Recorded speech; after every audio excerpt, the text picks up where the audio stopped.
Օրենսդրական գործընթացի այսօր մեզ համար ուժեղ Հայաստանի մեկնարկն է տրված, չնայած մի շարք խոչընդոտների, թիրախավորումների, թե կլիներ դա օրենսդրական նախաձեռնությունների, միջամտությունների տեսքով անսպասելի մի քանի ժամվա ընթացքում հակաժողովրդավարական ու հակաիրավական եղանակով օրենքների ընդունման, որոնք թիրախավորում են կոնկրետ մեր քաղաքական ուժին, կոնկրետ մեր քաղաքական ուժի անձնանունը։ Դա կլինի վերջին օրերը քիչ առաջ քննարկում եք, իրավական միջամտությունները,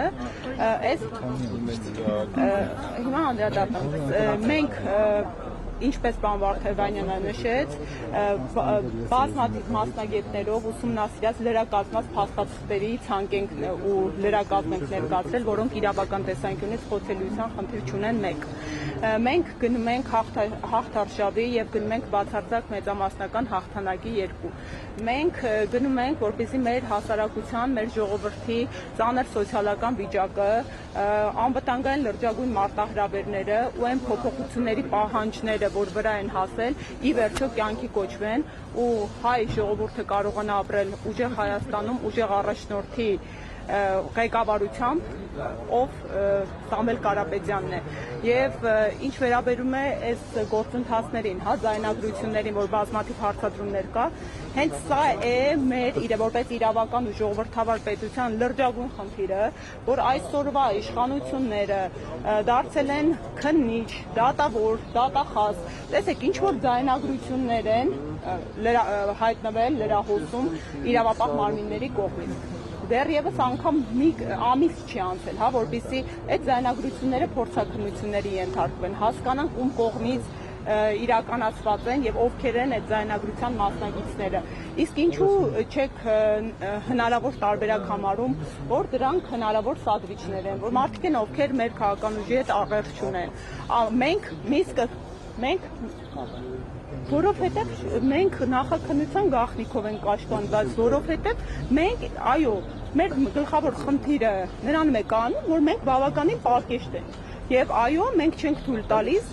իրավական գործընթացներին այդ աստիճան ծայրահեղ մանիպուլատիվ միջամտություններ։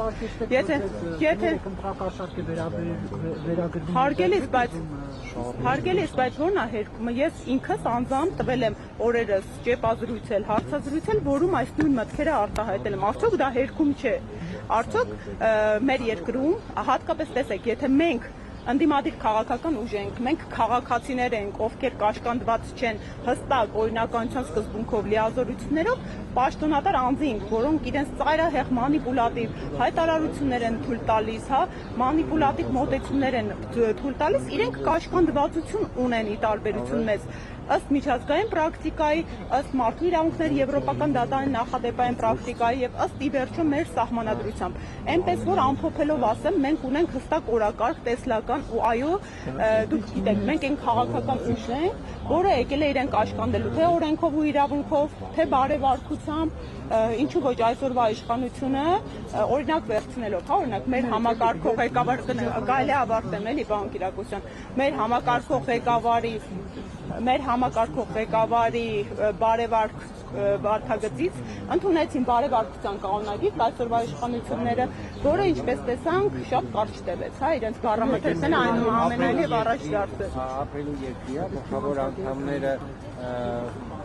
իրենք չեն ցանկացել ընդգրկվել նախընտրական ցուցակում, թե նաև ձեր ուժի կողմից է եղել պայման, որ իրենք չպետք է լինեն, հաշվի առնելով օրինակ, որ կարող է արտադրել, որ ժամանակի Նիկոլ Փաշինյանի հետ է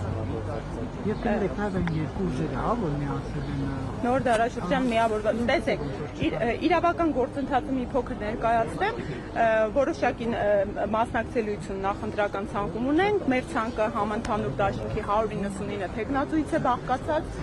ասեմ, մենք դաշինք ենք կազմել ի սկզբանե մարտի 31-ին կնքված հուշագրին համապատասխան երկու քաղաքական ուժերի հետ, դրանք նոր դարաշրջան եւ միավորված հայեր կուսակցություններն են։ Ապրելու երկիր կուսակցությունը մեզ հայտնել է իր աջակցությունը եւ կրկին հուշագիր ստորագրվել է համագործակցության ու աջակցության վերաբերյալ, բայց ոչ որպես դաշինքի մաս։ Շնորհակալ եմ։